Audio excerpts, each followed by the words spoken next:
A história de hoje é daquelas que mostram como a vida pode virar de cabeça para baixo em um instante. Conheçam Henrique, um homem que parecia ter a vida perfeita, carreira, um casamento apaixonado e, em breve, um filho. Ele acreditava ter a família dos sonhos, até que um dia, dentro de um hospital, uma simples frase revelou uma verdade tão dura que ele jamais imaginaria ouvir. Essa é uma história de limites ignorados, de uma amizade que virou ameaça e de uma decisão impulsiva que implodiu um casamento. O que você faria se a pessoa que mais ama colocasse outro no seu lugar, no momento mais sagrado da sua vida? Se você busca respostas, você está no lugar certo. Se inscreva no canal, ative o sininho e prepare-se para acompanhar a reviravolta mais inesperada que você já viu. Henrique e Larissa tinham um pouco mais de 2 anos de relacionamento quando decidiram casar-se no civil, em São Paulo. Ela trabalhava com marketing digital numa agência de Pinheiros. Ele era analista de dados numa fintech da Vila Olímpia. Moravam num apartamento pequeno, bem iluminado, com plantas na varanda e paredes recém-pintadas. De longe, a vida parecia em ordem e carreira em ascensão, planos de viajar pelo Nordeste e, em algum momento, aumentar a família. A única sombra vinha do passado de Larissa, o ex, Caio, colega da época de faculdade, de quem ela dizia ter se separado, em paz. Caio havia se mudado por um tempo para Curitiba e, naquele período, a convivência esfriou. Mas, sempre que voltava a São Paulo, mandava mensagem, comentava stories, perguntava da família. Henrique tentava ser cordial e, no começo, até ria de algumas histórias, mas aos poucos o incômodo cresceu. Não era escândalo nem cena, era silêncio inspirado por um incômodo que não passava. Quando Larissa contou, de surpresa, que estava grávida, resultado de 2 pílulas esquecidas durante uma viagem ao litoral norte, Henrique ficou radiante. Baixou aplicativos de gestação, preparou uma planilha com gastos, acompanhou as semanas, os chutes, as consultas. Larissa, dividida entre o susto e a alegria, ia se ajustando. E foi nessa fase que Caio reapareceu em São Paulo de vez. Reapareceu oferecendo caronas, trazendo chá de gengibre para os enjoos e quebrando galho quando Henrique estava preso no trabalho. Com o tempo, o que era gentileza virou rotina. Caio passou a estar presente demais, comprava comida, acompanhava Larissa em uma ou outra aula de preparo para o parto quando Henrique não podia. A cada gesto, um olhar duro de Henrique. A cada olhar, você está exagerando de Larissa. A casa, antes recheada de sorrisos, começou a colecionar silêncios. No 7º mês, Henrique e Larissa tiveram a primeira discussão séria sobre limites. Ele disse que era estranho o ex estar tão presente. Ela retrucou que Caio era apenas um amigo. Henrique argumentou que apenas amigo não ocupa o banco do carona a caminho de uma consulta importante, nem vira referência para pequeno favor que só quem é de casa faria. Larissa se ofendeu. Disse que estava cansada, que precisava de ajuda, que Henrique não podia controlar com quem ela falava. As semanas passaram carregando farpas não ditas. Em casa, Henrique seguia tentando estar por perto e montou o berço, regulou a cadeirinha para o carro, instalou um suporte para a banheira no box. Do outro lado, Caio continuava aparecendo quando Larissa dizia: "Ah, não precisa vir." Ele vinha mesmo assim, trazia pão de queijo, sachês de chá, frutas picadas, e postava, uma vez ou outra, uma foto da sacola de mercado com missão cumprida. 3 semanas antes da data prevista, as contrações começaram no meio da tarde. Henrique estava no centro de convenções do AMB, num evento da empresa, a quase 2 horas do hospital por causa do trânsito. Saiu correndo, mas a marginal estava parada. Larissa, em pânico, ligou para Caio. Em 15 minutos, ele chegou e a levou para o Hospital Santa Augusta, em São Paulo. Na sala de pré-parto, Caio segurou a mão de Larissa, chamou a enfermeira, pediu gelo. Quando Henrique entrou 4 horas depois, exausto e afobado, viu o ex-namorado sentado na poltrona do acompanhante, ajeitando a respiração de Larissa entre uma contração e outra. O ar ficou pesado. Henrique se aproximou, tentou tocar no ombro da esposa, mas outra contração veio e Larissa pediu, sem pensar, que Caio massageasse as costas do jeito que a enfermeira ensinara. Henrique recuou, pálido, como quem leva um golpe que ninguém vê. A madrugada foi um borrão de médicos, monitores apitando e cansaço. Ao amanhecer, com o parto finalmente concluído, a enfermeira limpou o bebê e perguntou, com delicadeza, quem seguraria primeiro. Henrique estava ao lado da cama, com os olhos marejados. Caio, mais afastado, também parecia emocionado. Então Larissa disse a frase que mudaria tudo: "Deixa o Caio segurar primeiro. Ele ficou aqui o tempo todo." A enfermeira hesitou, olhou para Henrique, olhou para Larissa, e por fim colocou o recém-nascido nos braços de Caio. Ele recebeu o bebê com cuidado, sussurrou que era perfeito. Larissa sorriu, exausta, sem perceber o que havia acabado de fazer. Quando olhou para Henrique, encontrou um rosto sem cor, a boca entreaberta, as mãos vazias. Você acabou de entregar nossa filha a outro homem antes de mim, disse Henrique, baixo, sem gritar, mas com o tipo de dor que não precisa de volume volume para ser ouvida. Larissa tentou minimizar. Disse que não era nada demais e que Henrique seguraria depois. Mas para ele, aquele instante era único, sagrado, e tinha sido roubado. Caio, desconcertado, tentou devolver o bebê. O silêncio no quarto transformou-se em abismo. Minutos depois, em um gesto para quebrar o clima, Caio tirou um pequeno vídeo de poucos segundos do bebê no seu colo e mandou para Larissa. Ela viu a notificação, sorriu instintivamente e comentou algo como ficou lindo. Henrique observou, não discutiu, apenas pediu licença e saiu do quarto para respirar. Larissa julgou o exagero. Disse para a enfermeira que ele estava emotivo, mas o chão, discretamente, já tinha rachado. No dia seguinte, o entra e sai de enfermeiras, médicos e consultoras de amamentação preencheu a manhã. Henrique estava presente, mais distante, quase não falava. Quando Larissa mencionou que Caio passaria rapidinho no quarto antes da alta, Henrique pediu, calmamente, em que não queria um tempo só deles, do novo trio. Larissa achou o drama. Caio apareceu de qualquer forma com flores. Ficou mais do que o combinado. Em certo momento, uma enfermeira, sem malícia, perguntou a Caio se ele gostaria de fazer pele a pele enquanto cuidava da mamãe. Ele riu sem graça. Corrigiu, não,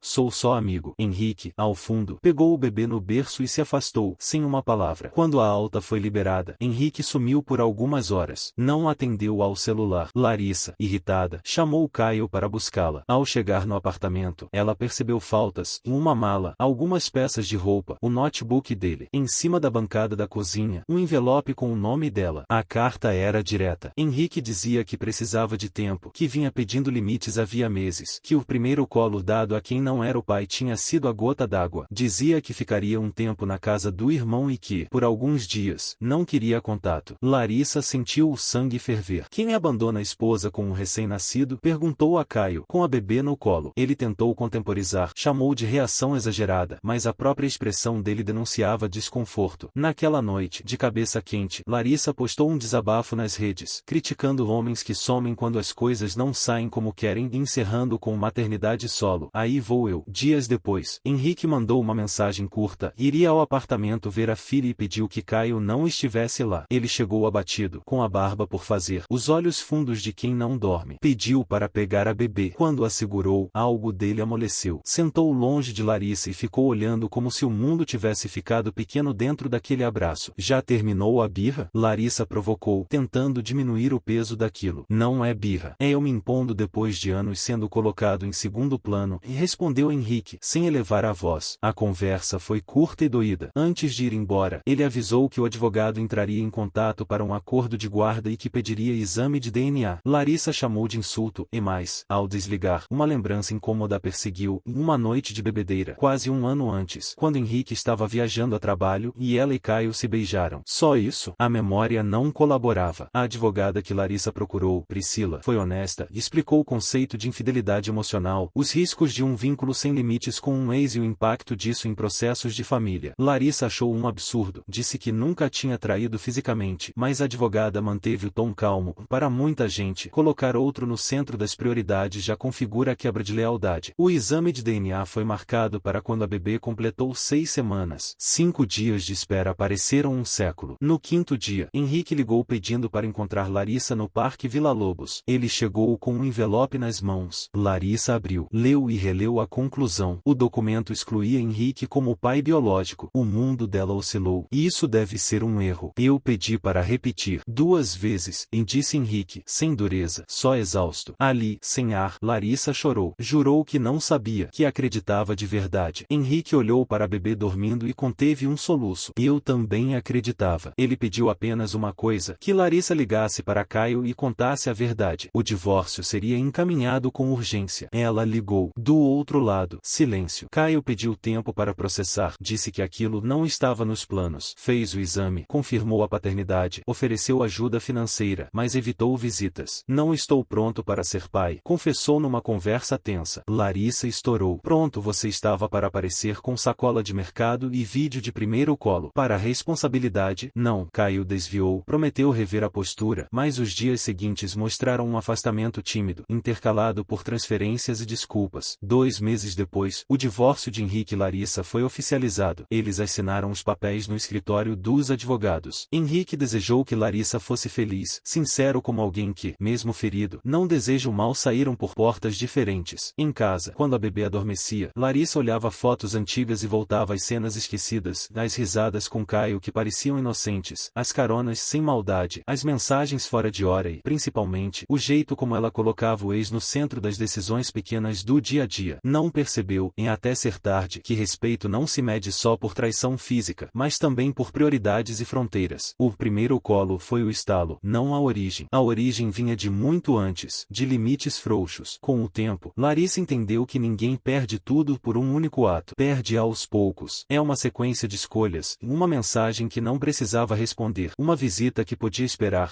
ele só está ajudando que, repetido, vira licença para invadir. E também percebeu que a reação de Henrique não era drama, mas dor. Dor de pai e de marido que já vinha pedindo, há muito, que ela o colocasse no lugar que lhe cabia. Quanto a Caio, a paternidade escrita em laudo não se traduziu, de imediato, em presença. Ele apareceu quando a lei exigiu, sumiu quando a vida apertou e, mais adiante, começou a aprender, e devagar, que filho não cabe em tempo livre. Larissa seguiu com a filha, refez a rotina, aprendeu a pedir ajuda à família e às amigas, e, sobretudo, a estabelecer limites, consigo, com os outros e com as urgências que não eram urgentes. Que história, não é? A jornada de Henrique e Larissa é um lembrete doloroso de que o respeito e a lealdade não se medem apenas por traições físicas, mas por pequenas escolhas diárias. Larissa, ao colocar o ex no centro de sua rotina, permitiu que uma fissura se abrisse no casamento, e o primeiro colo foi apenas a gota d'água de uma história que vinha se esfacelando há muito tempo. Henrique, por sua vez, representou a dor de um pai e marido que viu seu lugar ser roubado, não de uma vez, mas aos poucos. No fim, a verdade veio à tona, e a paternidade se revelou um laço de sangue, mas não um laço de presença imediata, mostrando que a responsabilidade não pode ser forçada. O que fica de lição é que o amor se constrói com cuidado, e os limites devem ser claros. Deixe sua opinião aqui nos comentários. E se você estivesse no lugar de Henrique, o que você faria? E se fosse Larissa, o que teria feito diferente? Obrigado por assistir e por interagir com a gente. Seu apoio nos ajuda a trazer histórias como esta, que nos fazem refletir sobre as complexidades da vida. Não se esqueça de curtir este vídeo, se inscrever no canal e compartilhar com quem precisa de uma dose de realidade. Nos vemos na próxima história.